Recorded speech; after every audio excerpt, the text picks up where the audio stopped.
Should you install a transfer switch such as this, or should you install a generator inlet box? Both of these have pros, they both have cons, so hopefully the information in this video will help you out if you're looking to install one of these.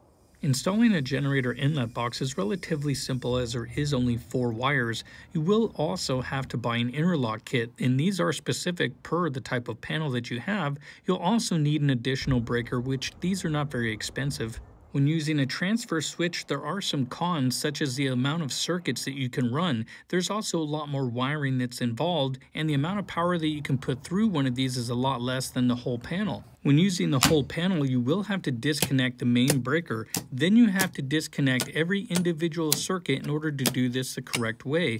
Then, once all of your circuits have been turned off, you can then go ahead and get your generator ready. Get your cord out, start up the generator, now slide your interlock switch, then go ahead and activate your breaker, plug in your generator. Now you can start choosing each individual circuit of your choice. This is where you'll have to find which circuits are more beneficial for what you need. And once you are done, you will then have to repeat this process in the reverse order. Disconnect all your circuits again, flip your breaker switch, then slide up your interlock, and then when it comes to turning on the mains, you'll want to turn your head.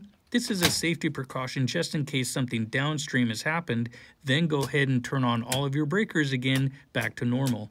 When using a transfer switch such as this one, you can assign the critical loads of your choice. You can run 120 or 240 volt loads up to around 7500 watts, or what this panel is rated for. You simply just switch the line from the line side or grid to the generator side, and a lot of these can be direct wired or have a generator inlet box built into the front or the bottom, such as this one here. This allows you to plug in your generator just like we saw earlier, but the advantage is that you don't have to do this part by flipping all of your breakers back and forth. You can leave them on and simply go from the line side or grid straight to generator. The big advantage of a transfer switch is the ability to load shed. It serves 2 purposes. You can load shed and have emergency backup power by utilizing a battery system such as this. You can just plug these into solar, either a large array or a small array, and now start load shedding. This is going to keep your peak energy usage off of the top tiers, saving you money instantly. And with electrical rates consistently on the rise,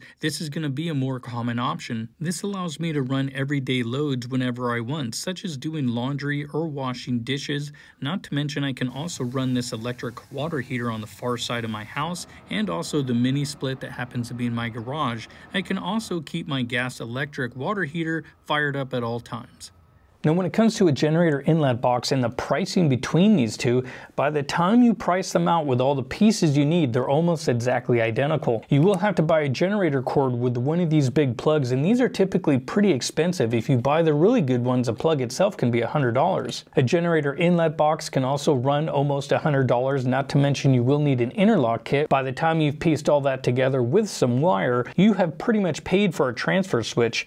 These will run normally between $300 to $500 depending on the brand, and if you go one that has more circuits. For me, I like these better just because I can load shed. That allows me to take my energy levels off of those top tiers and save money in the long run, and then you start to also get a little bit back on your return on investment, because battery backup systems are expensive, but if you're not going to use it, well, you're not getting any return except for when the power goes out. But if you start load shedding and actually using the product, you can actually get some return back from knocking yourself down from those top tiers when it's extremely hot outside, or if you're doing laundry and other things that you would commonly do in your household during the peak times when everybody else is. You can stay away from those top tiers and start saving money immediately. This helps to return some of the investment that you've put into your home. So for me, adding my critical loads into a transfer switch such as this one is kind of like the ideal situation. It is nice to actually have both, because you do have some redundancy there, because you can run every single circuit, especially the higher ones, if you wanted to run, say, such an AC. Now these can do 120 and 240 volt loads.